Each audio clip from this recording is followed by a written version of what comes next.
You found it. Your home for the best content on your favorite team, the Fighting Tigers of LSU. Do us a favor, subscribe to the channel, leave your comments below, and be sure to smash that like button.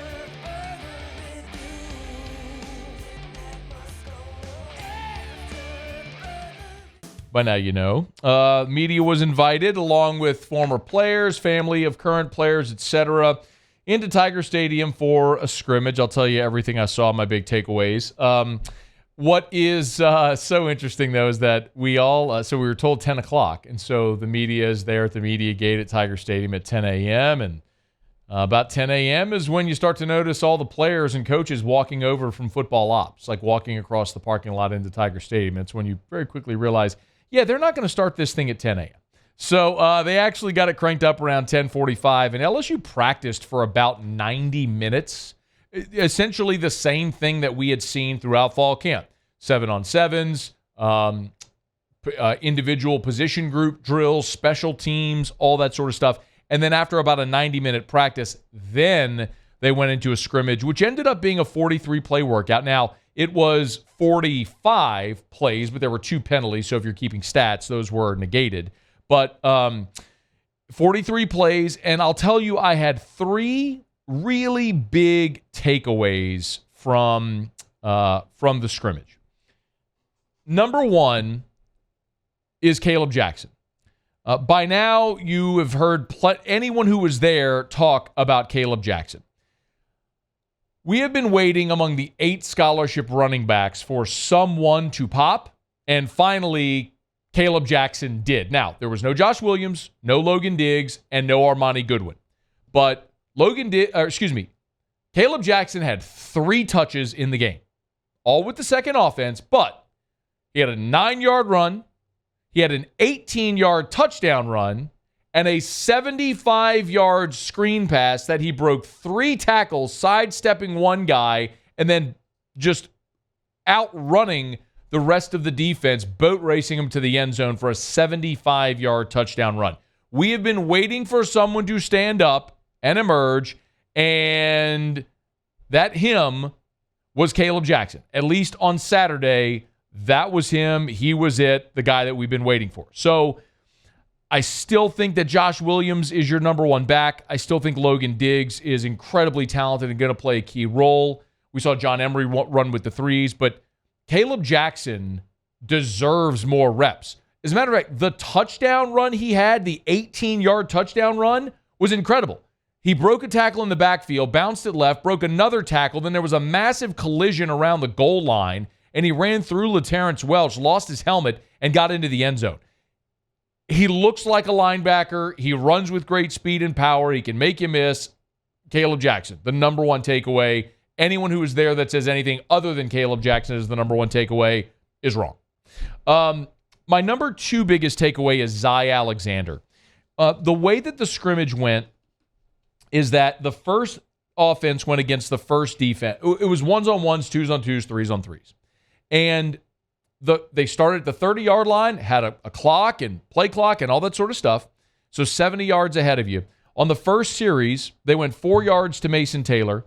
Noah Kane had a 2-yard run. So you had 3rd and 4.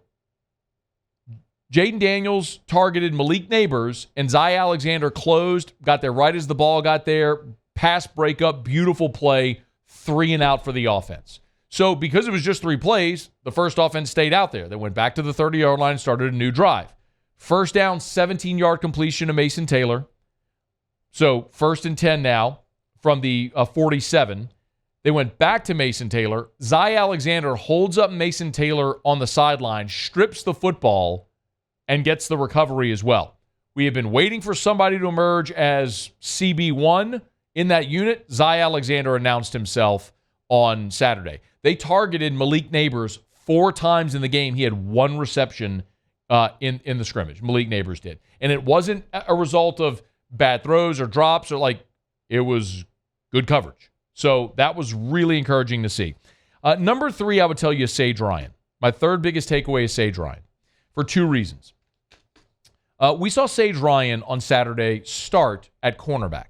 When the first defense went out there, it was Zai Alexander and Sage Ryan at the boundary corner. We have not seen that yet. Sage has played a lot of nickel. He's played safety. First time we've seen him out on the boundary playing cornerback. And he actually came up with a nut on the second drive for the offense. The third drive for the first team offense, because the first two drives went 3 and out, fumble. Then the second team offense went out there and put together a 10-play, 72-yard touchdown drive. That was where you saw Caleb Jackson with the 18-yard touchdown run. They converted a 3rd and 9 on a pass from Nussmeier to Chris Hilton for 10 yards. So the second team offense scores. The first team offense goes back out, and they put together a 14-play, 65-yard touchdown. I guess it was a 70-yard touchdown drive. They just eliminated 5 yards when they flipped fields after Sage Ryan's injury. But there was a beautiful pass breakup on 3rd and 7 by Sage Ryan against Kyron Lacey. The next play was 4th and 7, and this was a huge play by Jaden Daniels, and this is why he's just a veteran quarterback and really good at what he does. They came all-out blitz. Jaden read it beautifully, found the lane, and ran for 15 yards in the first down on 4th and 7. And then on the first down play from the +41, reception Mason Taylor, Sage Ryan and Mason Taylor have a massive collision around the numbers. Both guys stayed down. Mason Taylor got up. Sage stayed down. They actually moved the scrimmage to the other end of the field because they were tending to Sage Ryan. He finally got up and his left arm was just dangling as he walked off the field. So we did not get to talk to Brian Kelly afterwards. We'll talk to Brian Kelly on Tuesday, so don't know the severity of that. But one thing is very clear is that LSU's cornerback depth is very thin. I think you feel really good about Zai Alexander and Deuce Chestnut as your first two guys. But after that, you are thin. After that, it is LaTerrence Welch, a sophomore, Ashton Stamps, a freshman. Yes, Denver Harris was out there. He was back, and he was running with the third team. And I know there continues to be this question of, are the coaches running him third team to make him earn it, or is that where he belongs? And I'm just telling you, there is nothing we have seen through fall camp. And I've been at every practice, and they're letting us stay out there for an hour and a half. The scrimmage, we're seeing a lot. There's nothing appreciable that says, yep, that guy deserves to be higher on the depth chart. So, I mean, I think the infatuation is there because of the star rating, and I understand why that follows guys. But the reality is what it is. And they are thin at corner.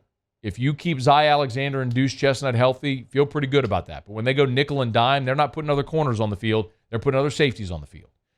They feel like they got more guys at safety than they do at cornerback, which is where they're searching for guys that can step up. A couple of other things. I know a lot of people were wondering about participation. So as I mentioned, Denver Harris was back. When they were going through the practice portion, there was a group of players that were on the exercise bikes working with the trainers on the side. So they were there fully dressed but not participating in the scrimmage. That was Mac Markway, Kamorian Pimpton, Landon Ibieta, Deshaun Womack, and Mason Smith. We got to see field goal PAT with Damian Ramos and Nathan Dibert. Both made their PATs. Each attempted 3 field goals. Ramos made all of his. Dibert missed a 47-yarder. That was the only miss on the day. And the other sort of notable from Saturday is Lance Hurd.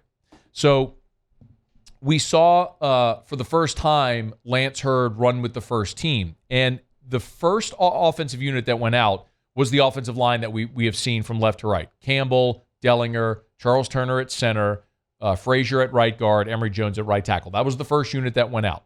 The second offensive series, Emory Jones moved into right guard. Lance Hurd went in at right tackle. Now, I believe that whenever we watch LSU play Florida State in 13 days, the first offensive line is going to be the one that I just mentioned. But the real question is, if somebody goes down, are you putting in the second teamer at that position, or are you just getting your 5 best available on the field?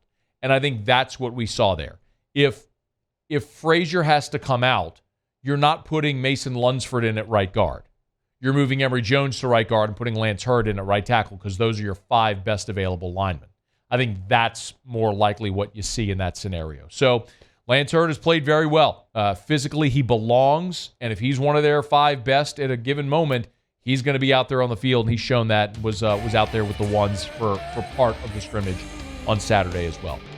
Hey, thanks so much for watching. Please leave your comments. I love to interact, and be sure to hit the red subscribe button below.